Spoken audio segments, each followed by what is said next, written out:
Ignacio López Chávez no tengo que presentarlo porque está en su casa. Bienvenido a esta que es su casa y gracias por prestarnos esta magnífica ubicación y sobre todo por acceder a colaborar con nosotros en este tema. Y todo lo que se ha dicho es con cordialidad, ¿verdad? Sin implicaciones personales, es todo ciencia, nada más.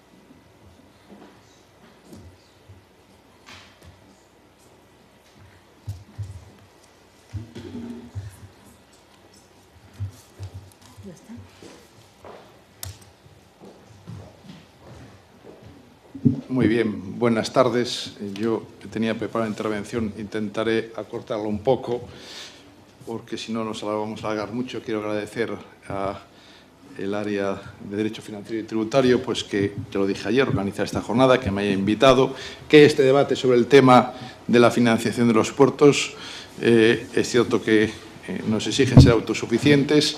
Está viendo las cifras ahora de la cifra global de negocio de los puertos en España, son más de 1.000 millones de euros, según el agregado que tienen nuestros puertos, y el 90% de sus ingresos son tasas. 906,7 millones de euros provienen de las tasas.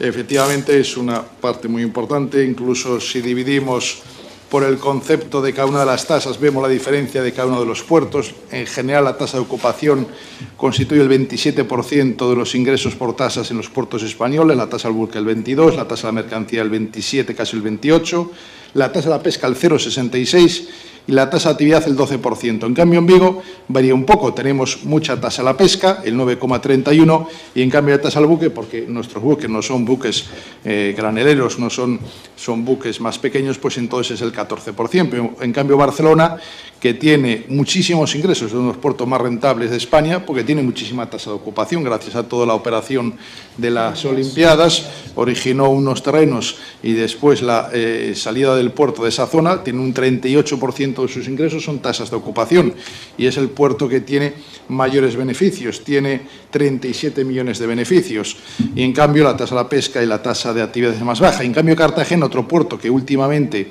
ha tenido muchos beneficios, ha tenido beneficios simplemente por la nueva refinería Repsol. Los puertos graneleros son la envidia para nosotros, aunque evidentemente el impacto económico en el entorno es mucho menor porque requiere poca gasto y son muchísimos ingresos. Llega el barco, conectarlo a la manguera, que no requiere estibador además, y entonces ahí es simplemente ingresar y los beneficios que tiene el puerto de Cartagena son 21 millones de euros, que ha crecido una barbaridad y claro, para ellos la tasa de la mercancía es el 43% y la tasa al buque el 30%. Por tanto, ¿y La Coruña?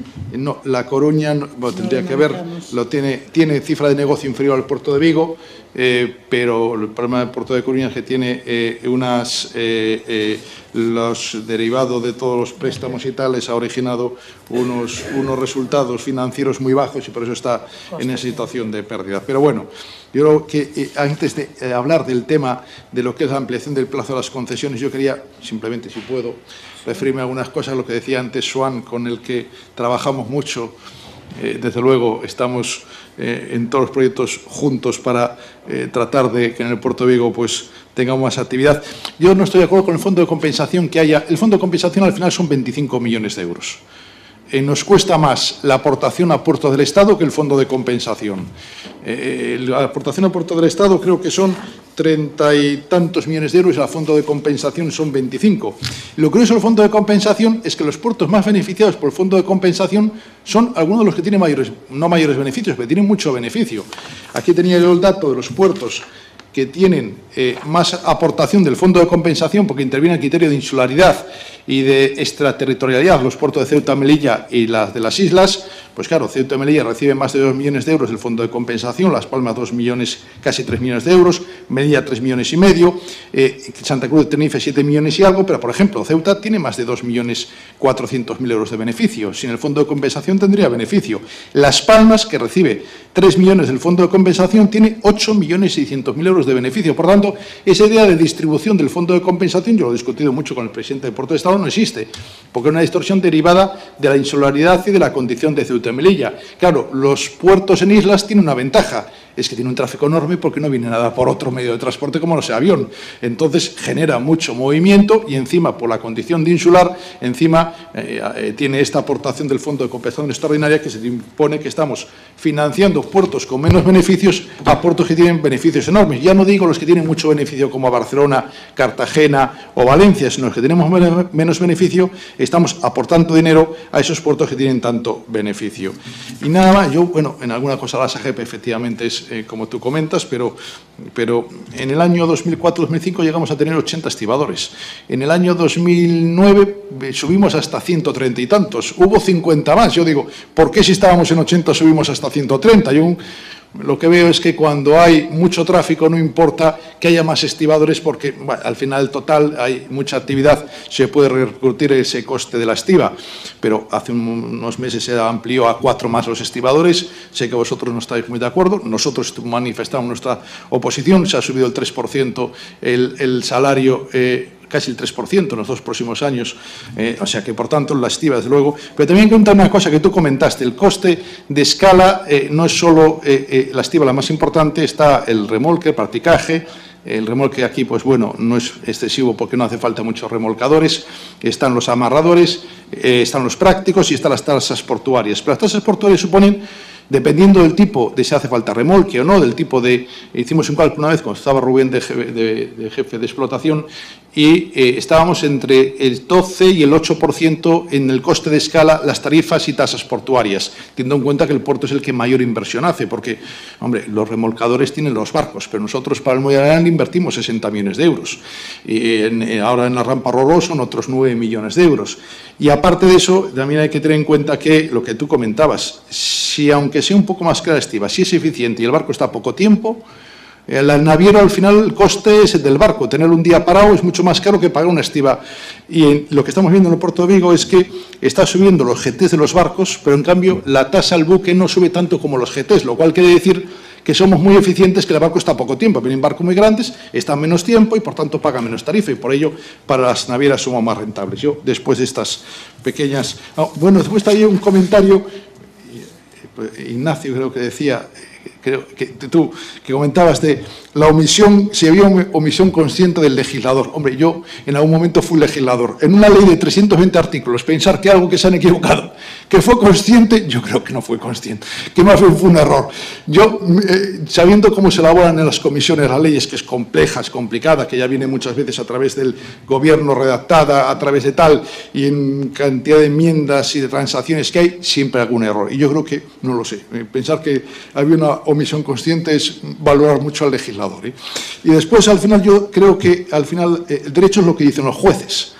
El derecho es lo que dicen los jueces. Es cierto que la jurisprudencia puede evolucionar y cualquier opinión que tengamos, si los jueces dicen fijan una sentencia, al final da lo mismo la ley, lo que opinemos y todo lo demás. Yo desde que vi que tenemos que indemnizar en la Plisán los derechos mineros cuando no hay, es dominio público y tenemos que indemnizar a los propietarios del suelo el derecho minero, ya a partir de ese momento, y lo confirmaron los tribunales, me quedé sorprendido, pero derecho, lo que dicen los jueces, y entonces estamos indemnizando esos derechos mineros de gente que no tenía ni permiso de investigación, ni permiso de explotación, ni tenía nada, simplemente que se encontraba como propietario del suelo y en un subsuelo podía haber derechos mineros que sean susceptibles de explotación.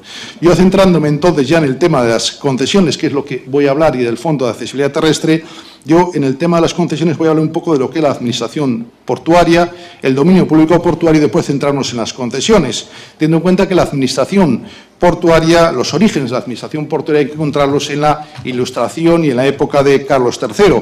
Y hasta la segunda mitad del siglo XVIII lo que existía en la regulación de los puertos era un gran fraccionamiento, no existía una normativa común general a los puertos y había un enfoque fiscal y militar, evidentemente una fuente de ingresos al Estado y aparte de eso tenía una importancia militar estratégica para el tráfico naval por nuestro tráfico que teníamos con América.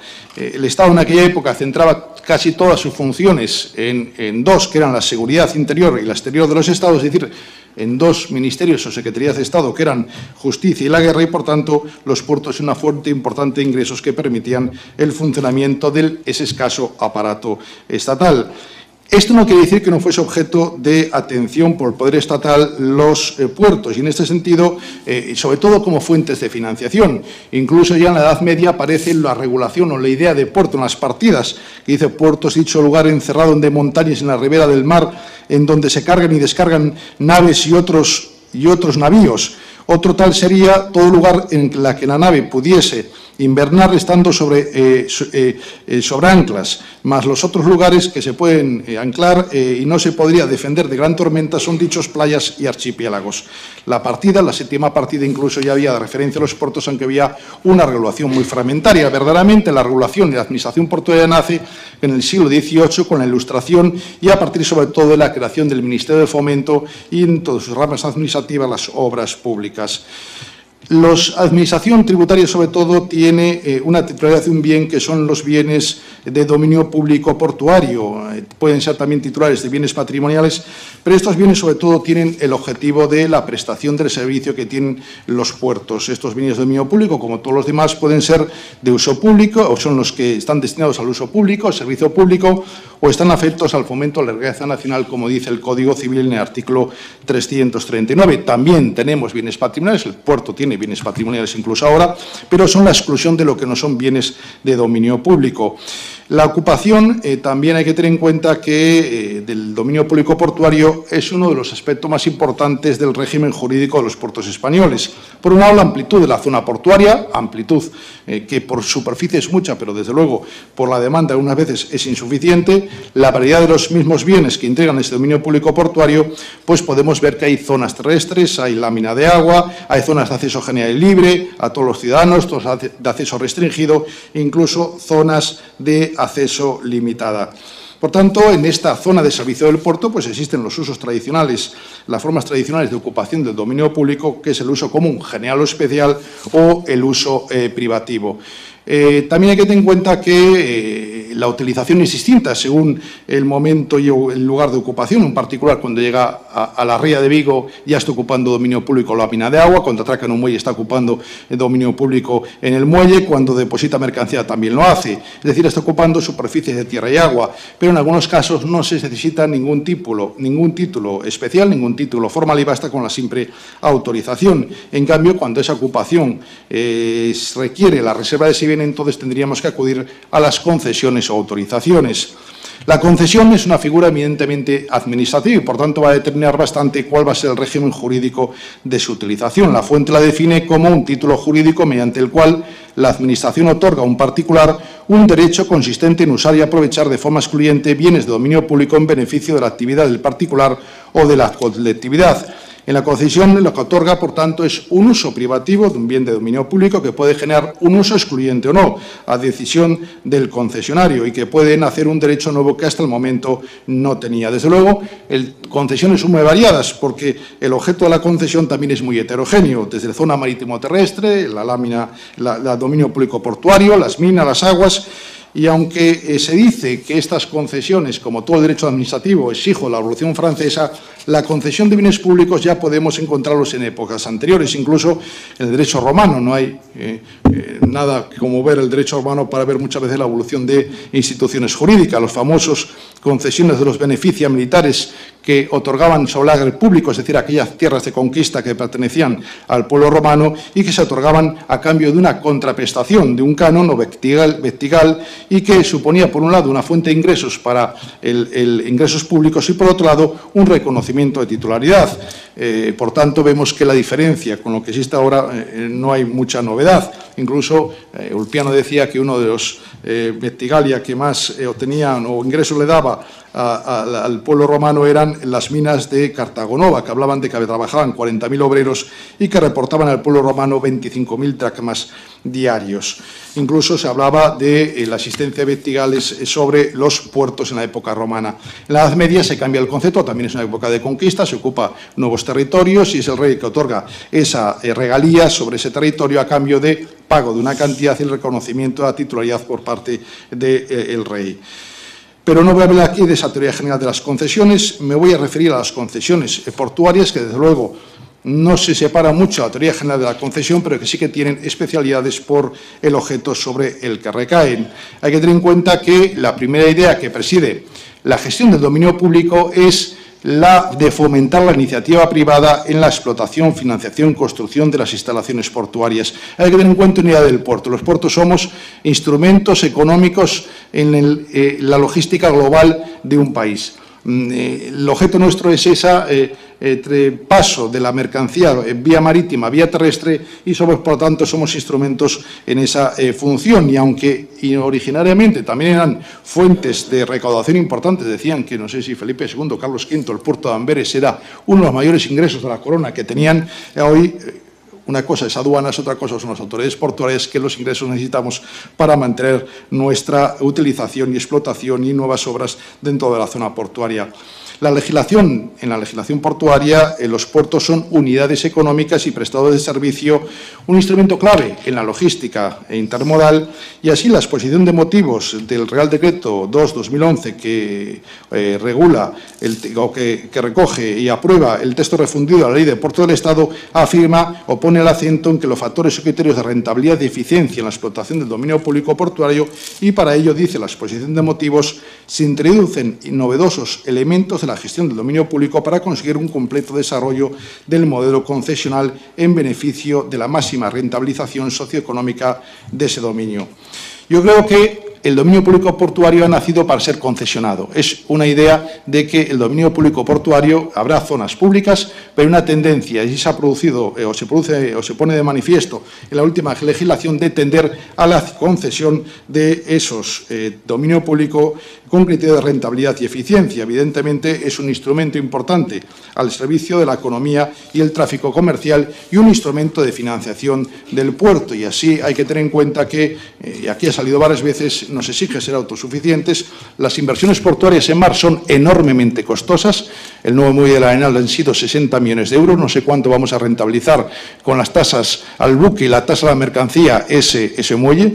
Muchos barcos tienen que venir muchos días a todas horas para poder rentabilizar eso, de tal manera que, por tanto, las inversiones son elevadas, necesitamos financiación. No olvidemos que, ya se ha dicho aquí varias veces, no tenemos ninguna aportación de presupuestos generales del Estado. Al final, todo el dinero que se genera en el puerto se gasta en el puerto.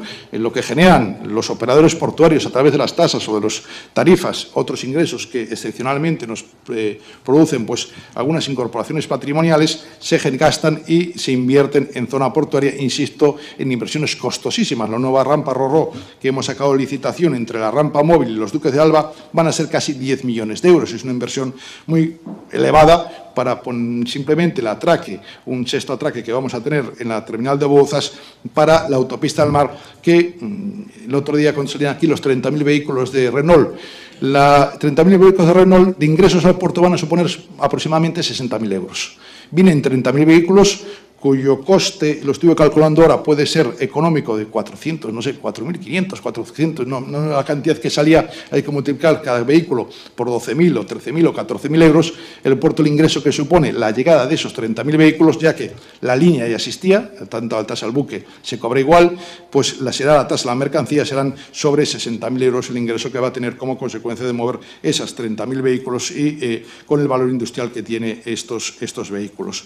La ley de puertos define claramente cuáles son los bienes que pertenecen al dominio público portuario estatal, que pueden ser terrenos, construcciones o espacios de agua. Para ello existe la delimitación de usos y espacios portuarios, que es importante. Es importante, la ley del 92 así lo contemplaba, y era necesario que, o es necesario que todos los puertos, a través de la delimitación, fijemos hasta dónde llega el puerto y determinemos los usos esenciales, no están muy detallados, pero sí los usos a los cuales tienen que adaptarse las concesiones que otorguemos en esos espacios o áreas del puerto. Saben que la delimitación de usos y espacios portuarios, aquí la aprobamos pues hace nada, en una orden FOM del 13 de abril de 2015. La anterior delimitación estaba contenida en cuanto a la zona terrestre en una orden ministerial del 92 y en cuanto a la lámina de agua en una orden ministerial del año 66. Es lo que nos decía cuál era, efectivamente hubo desafectaciones a lo largo de estos años, pero no teníamos esa delimitación de usos y espacios portuarios. Una vez delimitado, entonces ya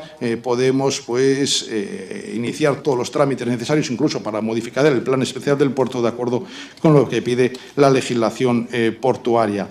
Pero en cuanto a una vez delimitado, entonces ya se delimitado lo que es la zona de servicio portuario, esa zona de servicio portuario es la que se puede otorgar en concesión.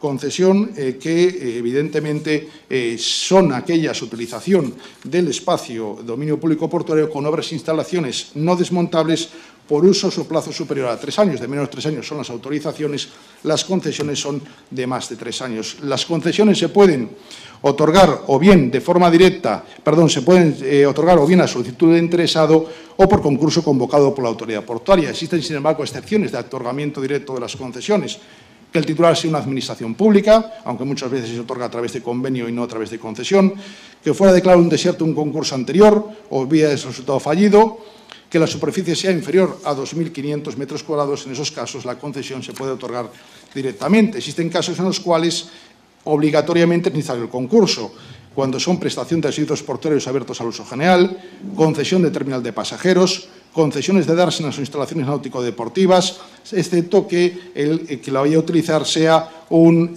club náutico o otro deportivo sin fines lucrativos. Y, por último, también es obligatorio un concurso para adjudicar la concesión cuando se trate de concesión de lonjas pesqueras. Y pasando ya al plazo de las concesiones, el tema de la duración, ya lo decía Álvarez Cienfuegos, el que fue magistrado del Tribunal Supremo, el tiempo es fundamental para el derecho, y para la concesión no es fundamental, es vital. Transcurrido el tiempo a la concesión se extingue, y evidentemente también es vital, no desde el punto de vista de su extinción por el transcurso del tiempo, sino que es vital para el concesionario, porque dependiendo del plazo de concesión va a estar vinculado la amortización de sus inversiones, el valor de efecto de garantía, la apuesta por las innovaciones, está muy vinculado siempre al tiempo de vigencia de la concesión. Evidentemente, en algunas reuniones que he tenido con concesionarios del puerto venían a hablar del tema de tasas, y yo les comentaba, vuestro problema no son las tasas, vuestro problema es el plazo de duración de la concesión. Las concesiones que eran de aquellas que eran de 99 años y como consecuencia de las sucesivas modificaciones acaban todas en el año 27, entre ellas los astilleros, tienen un problema de que en el año 27 se extingue la concesión, más de 2.500 metros cuadrados salen a concurso y, por tanto, se encontraban, por un lado, la reversión de todo lo construido, lo cual elevaría las tasas una barbaridad, y en segundo lugar, un concurso con lo cual podía presentarse cualquier empresa de cualquier parte y de tal manera que tenían un grave problema de continuación del negocio en un momento, además, hace 2 o 3 años que los astilleros tenían dificultades económicas grandes. Entonces les dije que vuestro problema no son las tasas, porque al final la tasa de ocupación que está pagando un astillero es 5 euros metro cuadrado año, más o menos, en el centro de la ciudad. Tasa de ocupación, efectivamente ellos han hecho inversiones en la zona, pero la tasa de ocupación del dominio público, y ahora incluso con la bajada del valor del valor del suelo, será inferior, 4 y algo será, pero era sobre 5 euros al año metro cuadrado. En ese sentido, por tanto, el tiempo es muy importante. Sabemos que ha habido una evolución importante de la duración de las concesiones. En un principio, la duración de la concesión era de 99 años. Sin embargo, después se fue reduciendo y se fijó un periodo de 30 años. Se amplió en el año... Bueno, tengo una por aquí. No, es esta.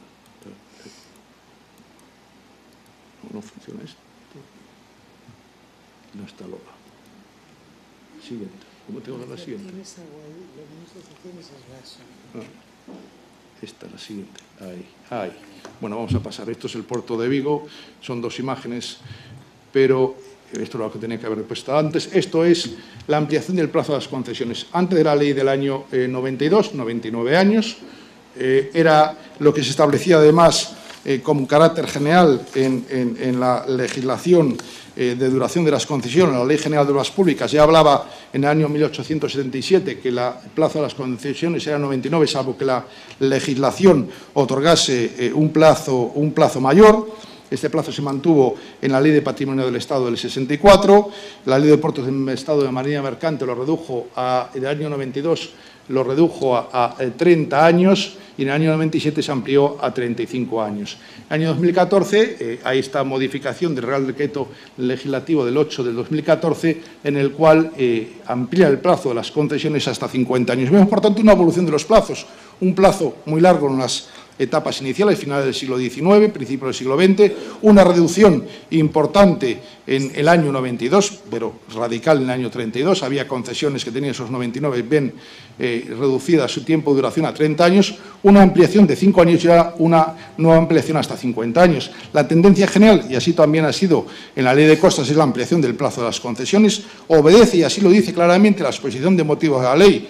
Ampliar el plazo de la concesión supone dar facilidades a los concesionarios porque amplías el periodo de amortización.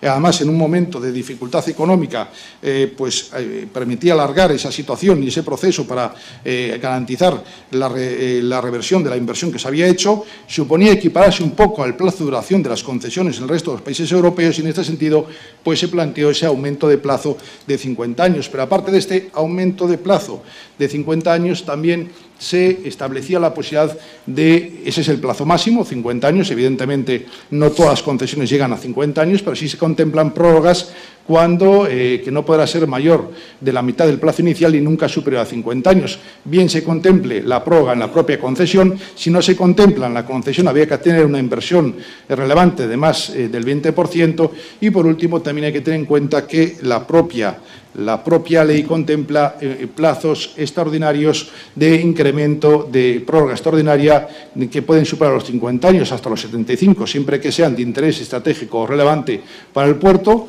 Exige una inversión muy elevada del 50% del valor actualizado de la inversión y que el concesionario contribuya a la financiación de infraestructuras terrestres. Cuando uno lee la reforma que se hizo en el año 2014 para ampliar el plazo de las concesiones, a las autoridades portuarias nos reunieron, nos explicaron el objetivo. El objetivo era esa idea de ayudar a las empresas a poder tener un mayor plazo de amortización de sus inversiones, alargar de las que ya existían, la idea también de equipararse al plazo de las concesiones en Europa. Se nos planteó que el problema de las que eran nuevas no había ninguna duda, pero las que ya existían ciertas reticencias por el Ministerio de Hacienda porque las inversiones que ya tenían un plazo inicial de 15, 17, 18, 25 años, darles un plazo más amplio podía suponer una ayuda de Estado.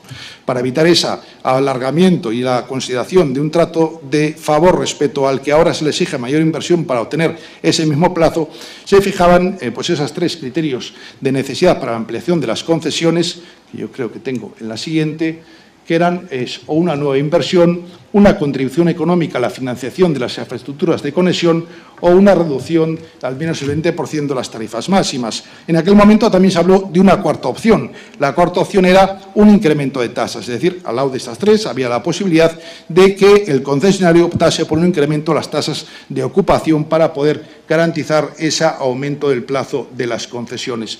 Este aumento del plazo de las concesiones, que contempla la disposición transitoria 10ª, es lo que más ha generado polémica dentro de lo que es esta modificación de la Ley de Puertos del Estado.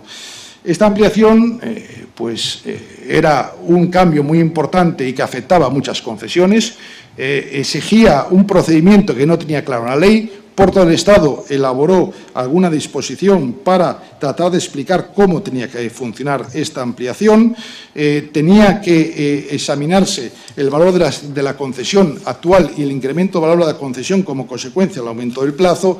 Y en este sentido, que esas dudas que han venido planteando los expedientes Puertos del Estado, de acuerdo con la función que le atribuye el artículo 18 del texto refundido de la Ley de Puertos del Estado, pues dictó una serie de criterios de homogeneización con el objetivo de, o recomendaciones con el objetivo de ver cómo se aplicaba la disposición transitoria décima. En este sentido, en primer lugar, la empresa independiente, que la ley simplemente decía que el puerto designará, lo cual, decir designar, ¿qué implicaba todo eso? Pues se estableció un criterio para la elección de esas empresas, exigiendo que no existiese ningún tipo de incompatibilidad entre las empresas con la empresa que pide, la empresa que va a hacer ese informe con la empresa que tiene la concesión, y también este informe es necesario cuando se solicita esa prórroga extraordinaria que antes hablaba de hasta los 75 años.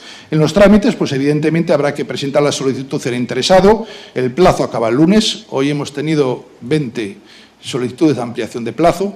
Tendremos, yo calculo, 40 o 50 solicitudes de ampliación de plazo. La inversión que van a hacer como consecuencia de esta ampliación va a ser importante, va a ser muy importante, pero lo que se le pide, pues, una serie de documentación que se presenten. Una vez que presentan esta solicitud de ampliación de plazo, la autoridad portuaria tendrá que revisar, porque evidentemente algunas incluso la van a presentar para no perder el plazo, porque no tienen preparada la documentación, pero entonces tendremos que pedir y completen la documentación, ver si la documentación es completa, y en caso de que fuese completa, si no es completa, le pediremos más documentación, y si es completa, entonces se procederá a designar a esa empresa independiente homologada entre las que figuran en la lista que tiene en este sentido aprobada la autoridad portuaria. Se le pedirá a esa empresa que acredite que no tiene ninguna incompatibilidad para valorar las posibles abstenciones y recusaciones, y una vez que la empresa realiza ese informe, si la autoridad portuaria considera conveniente que procede de negar la ampliación, no olvidemos que la ampliación no es automática. La ley dice expresamente que la autoridad portuaria el plazo podrá ser ampliado por la autoridad portuaria, no es un acto automático debido, pues en caso de que no considere que pueda ser posible o considere denegar la ampliación, deberá motivarlo adecuadamente y la decisión corresponderá al Consejo de Administración.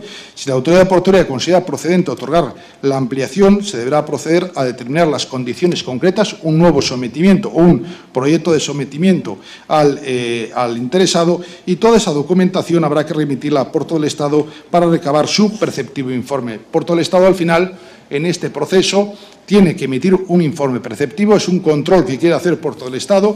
En un principio, cuando presentaron esto, decían, para evitar la presión por parte de los concesionarios sobre la autoridad portuaria para que no presionase muy fuerte, evidentemente hay concesionarios muy fuertes, y se concediesen la ampliación sin inversión ninguna, sin ningún tipo de contraprestación, pero yo creo que ha sido más bien un control a través de Puerto del Estado que está ejerciendo esa función de coordinación que en algunos momentos no se ejercía, pero sí está ejerciendo esa función de coordinación y de control de las autoridades portuarias. El plazo termina el lunes. El tema de la ampliación de plazo de las concesiones, no van a ir todas las concesionarias actuales.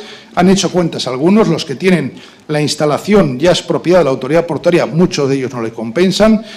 Sobre todo compensan a las concesiones anteriores al año 92, porque esas concesiones actualmente no tienen posibilidad de prórroga. La única posibilidad de tener más plazo es a través de la ampliación. Es cierto que esas concesiones anteriores al 92, la ley no contempla posibilidad de prórroga, pero sí se está intentando una modificación legislativa a través, no sé si la ley de ferrocarriles, para que ellos también tengan posibilidad de prórroga, pero en estos momentos concesiones antes del 92 o acuden a la ampliación del plazo o, si no, no tienen posibilidad de prórroga. Incluso algunas de las concesiones históricas que tenían aquellas que tenían 99 años, que se extinguen en el año 27, si no piden la ampliación, el año 27 se extinguirá la concesión y revertirá. Hay otra ventaja de esta ampliación del plazo de las concesiones, y es que no va a revertir como consecuencia de la solicitud los bienes a la autoridad portuaria. Por la ley de puertos se contemplaba que en caso de extinción de la concesión o de petición de prórroga, los bienes revertían a la autoridad portuaria. A partir de ese momento no solo pagaban la tasa de ocupación, sino también por las instalaciones y la amortización.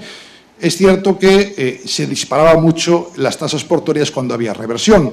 Lo que sucede ahora es que, pidiendo la ampliación o la prórroga, no existe esa reversión, por tanto, para los concesionarios es una buena medida, pero luego para la autoridad portuaria, que siempre en la previsión de ingresos contemplamos la reversión de las concesiones y, por tanto, el incremento de ingresos consecuente a esa reversión, no supone, por tanto, yo no sé si vendrá la Intervención General del Estado y le dirá, oiga, que la ley dice que podrá dar la ampliación, porque se la dio, si revierte usted gana más dinero, pero bueno, desde luego para nosotros va a suponer una merma de ingresos importantes porque estaba calculado esa reversión, pero hay que tener en cuenta que a los puertos, al final, el objetivo es más tráfico, más movimiento, beneficio a los que trabajan a las empresas que trabajan en ese puerto y, por tanto, aunque en algún momento tengamos que apretarnos el cinturón, pues lo hacemos y lo único que queremos es que haya esa eficiencia y eficacia. Continuamos siendo pues la Autoridad Portuaria de Vigo.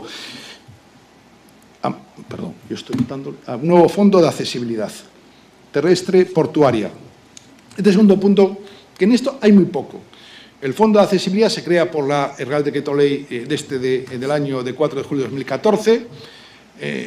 El objetivo principal lo dice, potenciar la competitividad del transporte intermodal de mercancías viario y ferroviario. La idea era esta: dejemos de hacer infraestructuras en mar y hagámoslas en la conexión mar-tierra. Dejemos de hacer nuevos diques de abrigo. En Vigo no hay ningún dique de abrigo, no lo necesitamos, somos un puerto natural. Las CIES es nuestro dique natural de abrigo, pero sí se han hecho unas inversiones muy fuertes en algunos puertos que van a tener dificultades para rentabilizarlas. Entonces, la idea es, no vamos a hacer más dimensiones. En algunos puertos está sobredimensionado la superficie del puerto y, por tanto, vamos a tener más conectividad entre el puerto y lo que es la conexión, bien por vía terrestre, bien sea por carretera o bien sea por ferrocarril. En este sentido, pues, este fondo que se crea, el objetivo es que parte de los beneficios de las autoridades portuarias van a este fondo y en este fondo se distribuya para las que soliciten algún tipo de inversión, pero no nueva en nuevos diques, sino sobre todo en accesibilidad. En ese sentido, podrá aplicarse a infraestructuras situadas en el límite vigente de la zona portuaria. Hasta ahora un problema que tenían muchos puertos es: no tengo acceso ferroviario, las vías de ferrocarril, la estación me queda a 6 kilómetros, me tiene que hacer la inversión Adif desde esa estación hasta el puerto. Adif no tiene dinero porque, no sé cuál es la deuda que tiene ahora, pero a mí cuando visitó la primera vez la ministra de Fomento el puerto de Vigo, Ana Pastor, cuando salíamos aquí del autobús, me decía: yo no sé qué voy a hacer, tengo una deuda con Adif de 40.000 millones de euros. Por tanto, Adif no van a hacer nuevas inversiones. La idea de que los puertos, o algunos, tienen un fondo de maniobra muy elevado, que tienen una rentabilidad alta, la idea es esa conexión ferroviaria que la financien los puertos y que no la financia Adif. Y en este sentido, la idea es, vamos a sacar de los beneficios de los puertos una parte para que el que quiera hacer esa accesibilidad lo pueda ir a este fondo de fondo de accesibilidad para poder pagar esos gastos. El Fondo Financiero de Accesibilidad Terrestre se nutrirá con esas aportaciones que con la data de préstamo realizarán los puertos del Estado y las autoridades portuarias, y se desarrollará reglamentariamente. Hay un borrador de reglamento que por ahora nos pasaron un borrador. Están discutiendo con Hacienda. Aquí el problema es Hacienda, otro que pertenece al ámbito. Hacienda es una república independiente.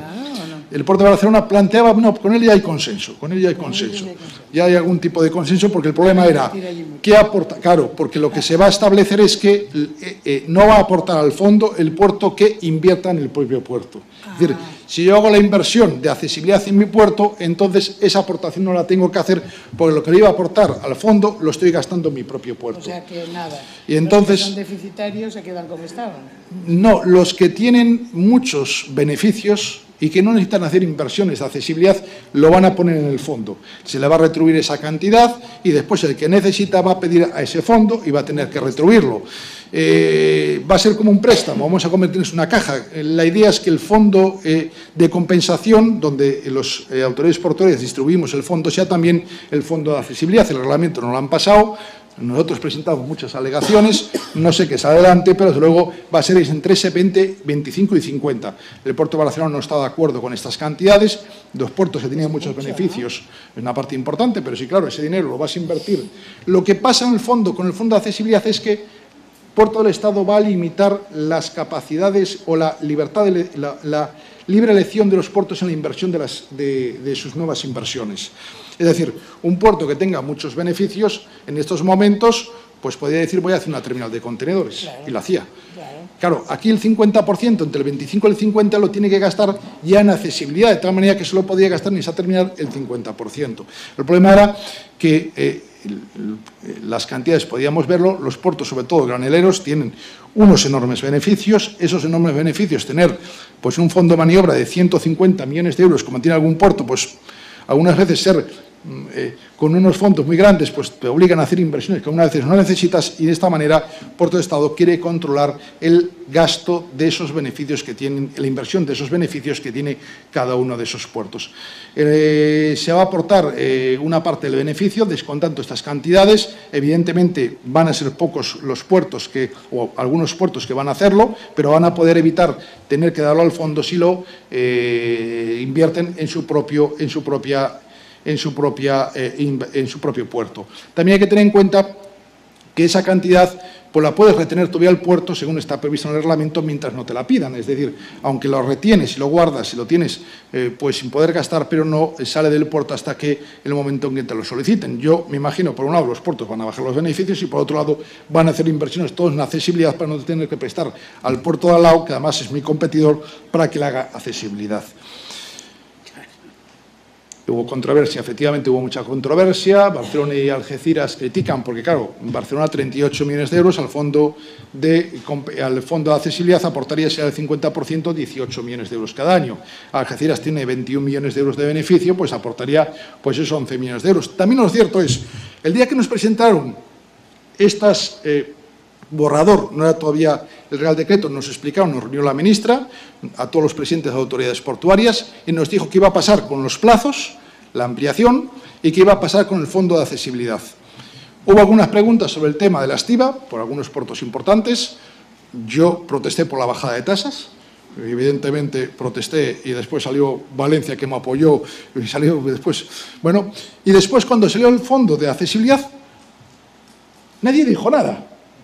Nadie dijo, no me gusta el fondo. Yo hice una pregunta, pero nadie dijo nada. En cuanto volvieron al destino de los puertos, es cuando surgió el problema. Pero yo estaba delante en la reunión y nadie dijo ni mu cuando la ministra les dijo lo que iba a ser el fondo de accesibilidad, que ya lo sabíamos un poco porque nos habían mandado un borrador, un borrador en unos días antes. Ahí nadie dijo nada. Después surgió la controversia, pues el Parlamento de Baleares, que evidentemente las leyes dicen, pero yo si no tengo ferrocarril, ¿para qué quiero financiar el tema del ferrocarril si no lo tengo? Baleares es un puerto que tiene muchísimos ingresos por todos los puertos deportivos, tiene 16 millones de beneficio, evidentemente es una isla, tiene la tasa al pasaje también es muy elevada, y entonces pues alguna concesión visto lo que cobran allí, el valor de la lámina de agua entre el puerto de Vigo y Barcelona, pues es disparatada. Aquí se multiplicaría por 10 lo que paga un puerto deportivo en Vigo y en Baleares. Hubo estas quejas, ahora está la cosa bastante tranquila, está dependiente del informe del Ministerio de Hacienda.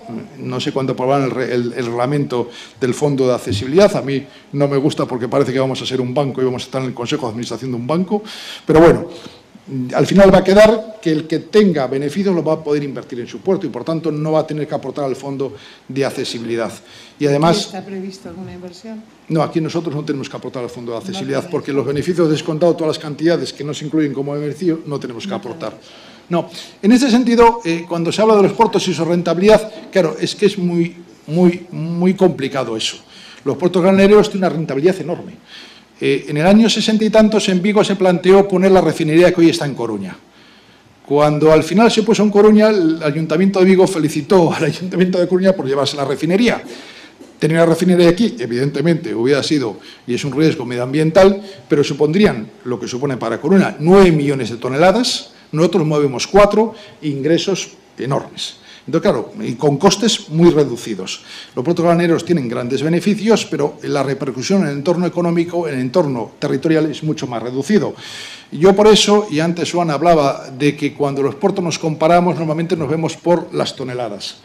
Una tonelada de cemento, que es uno de los tráficos de menor valor que mueve el puerto de Vigo, son 70 euros. Una tonelada de una pieza auto son 9.200 euros. A efectos estadísticos son iguales, pero a efectos de valor industrial la diferencia es enorme.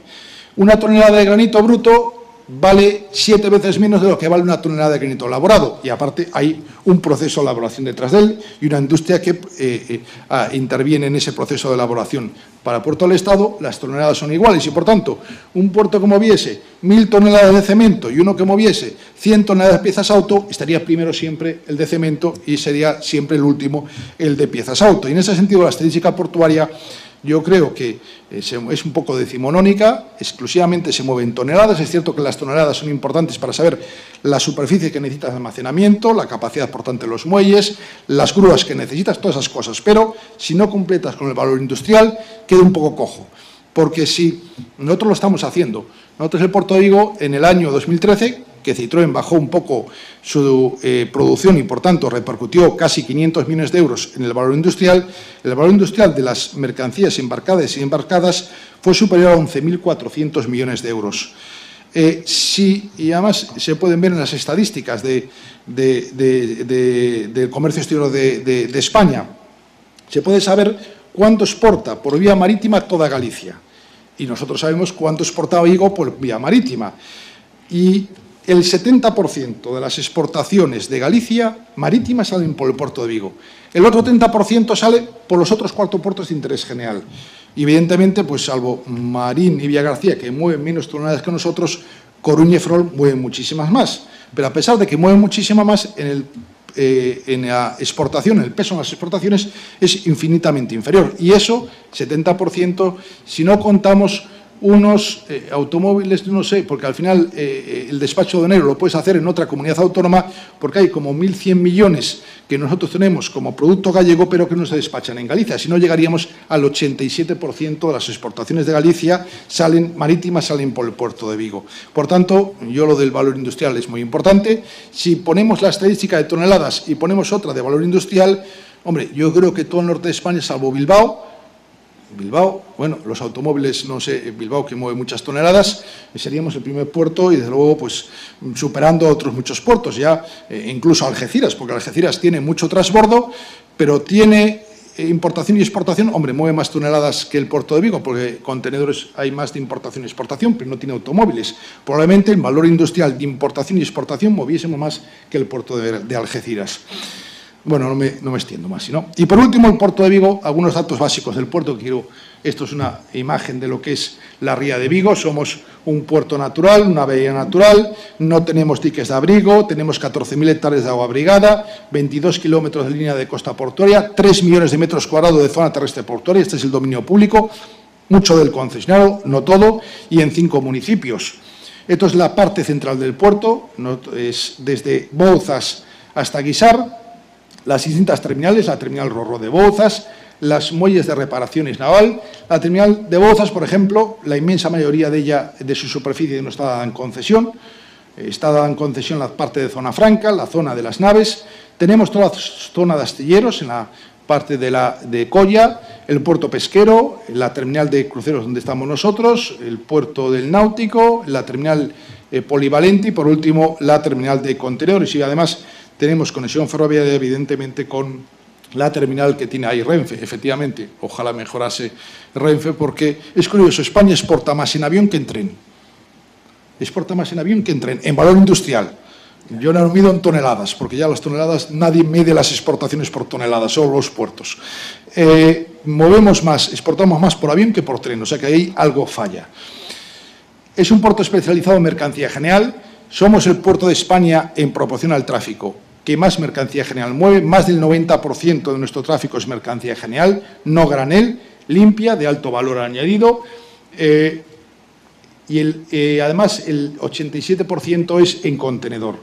Tenemos una operativa de carga y descarga especializada, un puerto fiable, porque estamos abiertos las 24 horas del día, los 365 años, muy seguro. Estamos en el proyecto de Megaports, en el proyecto ISPS. Megaports es un proyecto del Gobierno de Estados Unidos que está tratando de hacer controles de los contenedores con destino a Estados Unidos de las sustancias radiactivas y radiológicas.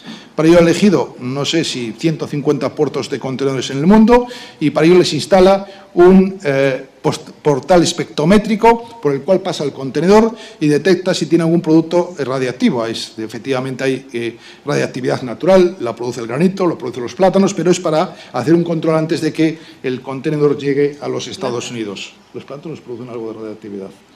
Y cuando hicimos la prueba, fuimos a enseñárselo a la prensa, fue la prensa a ver y este portal espectrométrico, y de repente estaban haciendo la prueba, pasa un contenedor y me dicen, uy, que hemos detectado algo raro, que ha saltado los... Entonces dijeron que se aparten las cámaras, porque no sé si son las cámaras que lo que producen ese salto y efectivamente se apartaron las cámaras y el contenedor pasó, no había ningún producto radioactivo, radiológico que no fuese controlable. En ese sentido, por tanto, en España eligieron 5 puertos: Bilbao, Barcelona, Valencia y Algeciras y el puerto de Vigo, lo cual vemos que algunas veces cuando tratan de elegir puertos de contenedores importantes, ya no desde el punto de vista de razones políticas, sino razones económicas, el Gobierno de Estados Unidos nos elige al puerto de Vigo. Y por último, somos un puerto versátil.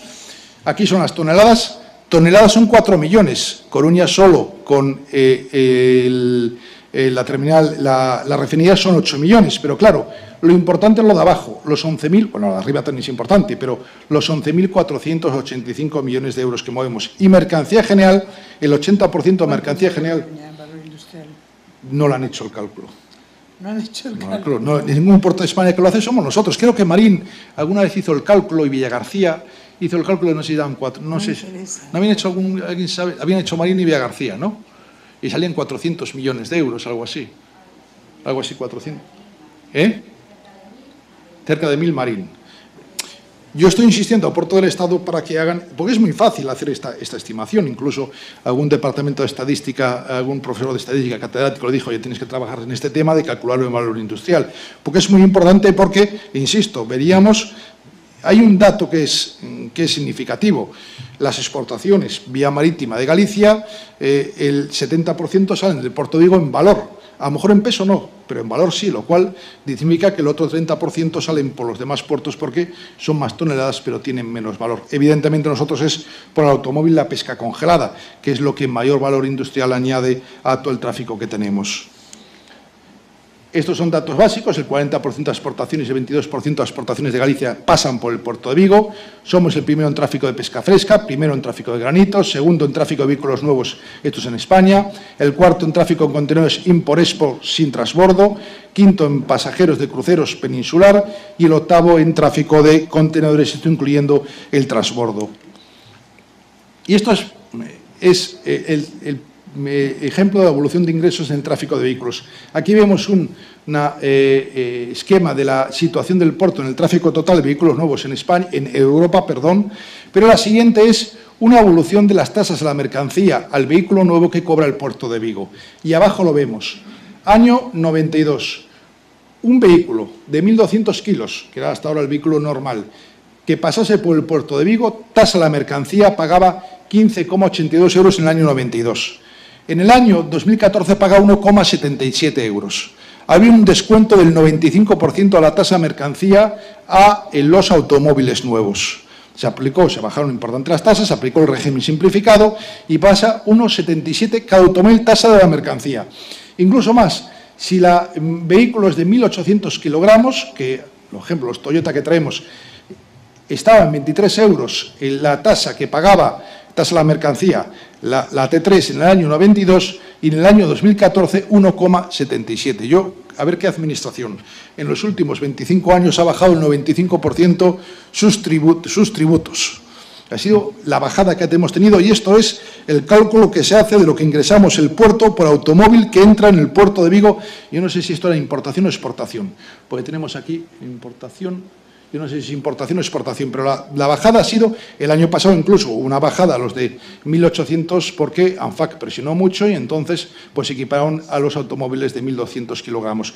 Bajada del 95% en las tasas portuarias, pero sí, vemos incluso en la pesca congelada, aquí tenemos solo desde el año 2006. Si lo viésemos desde el 92, el proceso sería muy parecido. El contenedor un contenedor o una tonelada traída de pesca congelada en contenedor en el año 92 estaba sobre 12-13 euros y ahora está en 1,52. Y esta es la evolución que ha tenido desde el año 2006, la bajada de la tasa portuaria, la tasa de la mercancía a la pesca congelada que entra en el puerto de Vigo. Vemos, por tanto, que la reducción de tasas ha sido muy importante a lo largo de los últimos años. Hemos hecho un esfuerzo muy importante en los puertos. Imaginémonos que el puerto de Vigo se hubiese, no digo ya subido, congelado las tasas desde el año 93 y en vez de cobrar 1,77 por vehículo cobrásemos 13.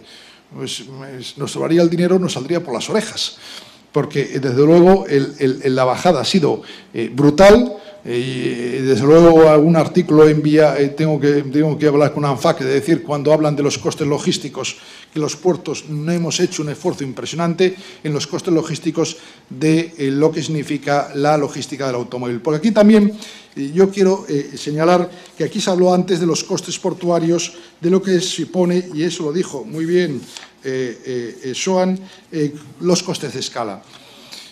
Cuando se habla de los costes portuarios, no son los costes de tasas y tarifas, hay los costes de los servicios portuarios, de practicaje, de amarre, de remolque y de estiba, sobre todo de estiba.